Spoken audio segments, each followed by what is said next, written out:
तर पुणे आणि पिंपरी चिंचवड भागामध्ये विषारी दारू प्यायल्यामुळे तब्बल 13 जणांचा मृत्यू झाल्याची धक्कादायक माहिती समोर आली आहे। पिंपरीतल्या दापोडी आणि भोगेवाडी परिसरामध्ये गुरुवारी एकाच दिवशी 8 जणांचा मृत्यू झाल्यामुळे खळबळ उडाली होती। त्यात भोगेवाडीतील अक्षय अवसरमल, सौरभप्पा भंगारी आणि भीमाप्पा पुजारी अशी मृतांची नावं समोर आली आहेत। बंदी असलेली हातभट्टीची दारू प्यायल्यामुळेच मृत्यू झाल्याचा आरोप स्थानिकांनी केला आहे। आज पुन्हा पुण्यातील काळेपडळ भागामध्ये 3 आणि हडपसर भागामध्ये 2 अशा 5 जणांचा मृत्यू झाल्याची माहिती मिळाली आहे। ही विषारी दारू योगेश वानखेडेनं बनवली होती। ती दारू पुणे आणि पिंपरी चिंचवडच्या वेगवेगळ्या भागांमध्ये विकली गेली होती। त्यामुळे ज्यांनी ही दारू घेतली त्यांना तोंडाला फेस येऊन मृत्यू झालाय। योगेश वानखेडे हा सराईत दारू विक्रेता आहे। याआधी अनेक गुन्हे त्याच्यावर नोंद आहेत। त्याला पोलिसांनी अटक केली आहे।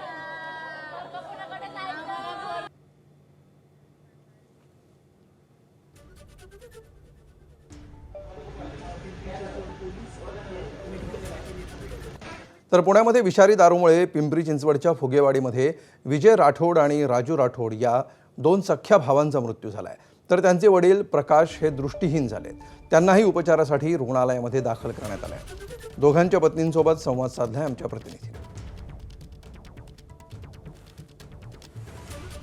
विषारी दारू प्यायल्यामुळे ज्या 2 सख्ख्या भावांचा मृत्यू झालाय त्या विजय राठोड आणि राजू राठोड या दोघांचीही घरं, दोघांच्याही पत्नी आणि दोघांचीही लहान मुलं या ठिकाणी आहेत। आणि या सगळ्या प्रकारामुळं हे कुटुंब उघड्यावरती पडलंय। हा फोटो आहे विजयचा। तुम्ही त्यांच्या पत्नी आहे। तुम्हाला मुलं? 2 मुलं, ही मुलगी आहे, मुलगा आहे। किती वयाची आहेत? हे 12 वर्षाचं आहे, ही 9 वर्षाची। आणि तुम्ही पत्नी आहात? राजूची। राजू राठोड यांची। तुम्हाला 2 मुले। काय वय आहे त्यांची? एक 13 वर्षाचं, एक 10 वर्षाचं आहे। अच्छा, हा एक तुमचा मुलगा आहे आणि एक बाहेर गेलाय। तर हे 2 सख्खे बंधू काय काम करायचे? 2 जण पॅकर्स मध्ये कामाला होते, शिवांश पॅकर्स मध्ये।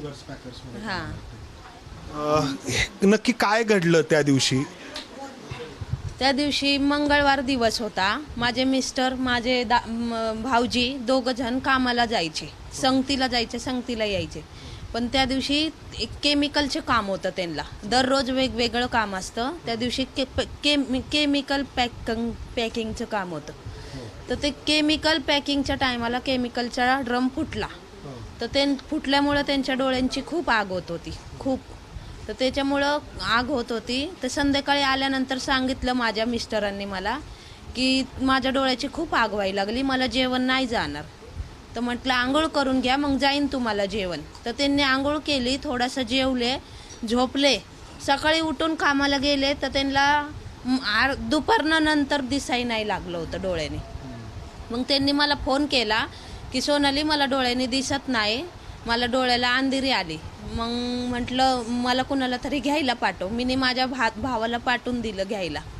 मग माझ्या भावाने घेऊन येताना रस्त्यामध्ये त्यांना उलटी झाली की माझ्या भावाने घरी नाही आणलं, डायरेक्ट हॉस्पिटलला नेलं त्यांना। हॉस्पिटलला 1 दिवस राहिला। गुरुवारी त्यांची डेथ झाली। तुमच्या मिस्टरांच्या बाबतीत पण असंच घडलं? असंच घडलंय। प्रत्येक सकाळी वाटते माझा बारका दीर गेला आणि अर्धा 1 तासाने माझे मिस्टर गेले। नाही, हे सगळे जे काही मृत्यू आहेत तर ते विषारी दारू पिल्यामुळे आहेत। कारण वेगवेगळी सांगण्यात आली, पण हे स्पष्ट झालं की हे विषारी दारू प्यायल्यामुळं हे घडलेलं आहे। आता ही जी दारू विकली जायची तर त्यांच्यावरती वेळीच जर कारवाई झाली असती तर हे घडलं नसतं का?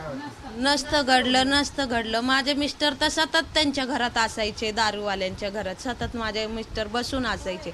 माझे मिस्टर बेवडे नव्हते, असे सारखे प्यायचे नाही, पण संध्याकाळचे प्यायचे। ते लेकावानी मानायचे, त्यांना घरात बसून घ्यायचे, बसवायचे।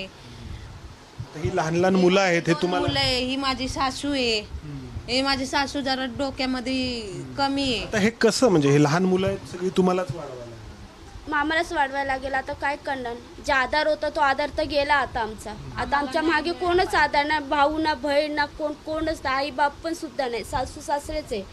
आता आमच्या मुलांसकट आम्हाला सासू सासऱ्यांना पण बघायला लागेल। घर भाड्याने चालले आमचं, कसं चाललं नाही आमचं। तर ही लहान लहान मुलं आहेत, 11, 12, 13, यापेक्षा या मुलांची वय नाही आहेत जास्त, समजण्याचं वय देखील नाही. आणि हे दोन सख्खे भाऊ, या ज्या दोन महिला माझ्यासमोर बसल्यात, त्यांच्या पती, दोघींचे पती या विषारी दारूकांडामध्ये मृत्युमुखी पडलेत. हे घर त्यांचं भाड्याने ते राहतात आणि हे सगळं कुटुंब एकारतानी यामुळं उघड्यावरती येणार आहे. कारण घरातले दोन कर्ते पुरुष या सगळ्या दारूकांडामध्ये त्यांनी गमावलेत. दारू अवैधरित्या विकली जात होती. ज्यांनी हप्ते घेतले ते एका अर्थाने नामानिराळे राहिले आणि जे वाट्याला आलं दुःख ते या कुटुंबाच्या. कॅमेरामन विजय राऊत, समंदार गुंजारी, ABP माझा, पिंपरी चिंचवड. तर पुण्यातल्या हडपसर परिसरातील पांढरेमळा इथं विषारी दारूमुळे 5 जणांचा दुर्दैवी मृत्यू झालाय. मृत व्यक्तींनी परिसरातील एका बेकायदेशीर दारूच्या अड्ड्यावर जाऊन दारू सेवन केल्याची माहिती समोर आली आहे. यामध्ये सुनंदा साबळे यांनी आपल्या जवळच्या 3 व्यक्तींना गमावलाय. त्यांच्याशी बातचीत केली आमच्या प्रतिनिधींनी. कल्पना होती का? हाय ना, सगळ्या पोलिसांना माहित आहे. काय करायला येत होते का ते? येत होते की. काय करतात ते? काय रेट पाडतात, हप्ता देत असतील, हप्ता घेतात आणि जातात. 10 मिनिटात धंदा चालू पाठीमाग. म्हणजे पोलीस कारवाई करत नाही? काहीच कारवाई नाही आतापर्यंत. आता माझं 62 वय आहे. ह्या वस्तीत राहते मी 40 वर्षापासून. म्हणजे पोलिसांना हे सगळं माहिती होतं इथं दारू? हा, इथं दारू विकल्या जाते ही पोलिसांना माहिती. तुम्ही बघितलं स्वतः डोळ्यांनी पोलीस येतात इथं? हा, रोजच बघते. माझं रस्त्यावरच घर आहे. आणि कारवाई करत नाहीत? काय कारवाई नाही. नेतात तात्पुरते, काय पैसे बिशे भरून सुटून येत असतील. झालं 10 मिनिटात तर धंदा चालू. येतात फुगा घेऊन मार मारू. आणि त्यातूनच आज ही वेळ आली आहे. आज 3 आमच्या घरातली 3 गेल्याच होतं. आता ससून रुग्णालयात ॲडमिट आहे. लढतोय मोतशी तो. याला मग कोण जबाबदार आहे आज तुम्हाला वाटतं? आम्हाला ह्याला पोलीस काय कारवाई करत नाही आणि सरकार तर काही लक्ष देत नाही. आता मुख्यमंत्री म्हणतायत की कारवाई होणार. कधी होणार? कधी होणार? जग बुडाल्यावर कधी होणार? आमचं सारं सगळं गेल्यावर कोणाचं सारं जगायचं आम्ही? म्हणजे ह्याला जबाबदार मला मुलगा नाही, मी बहिणीच्या मुलाला सांभाळत होते. काल तो गेला. मी कुणाच्या साऱ्यावर जगायचं सांगा तुम्ही? तुम्ही देणार मला सारा? बंद करा हे दारूचा दार. कारवाई करा यांच्यावर. ABP माझा, उघडा डोळे बघा नीट.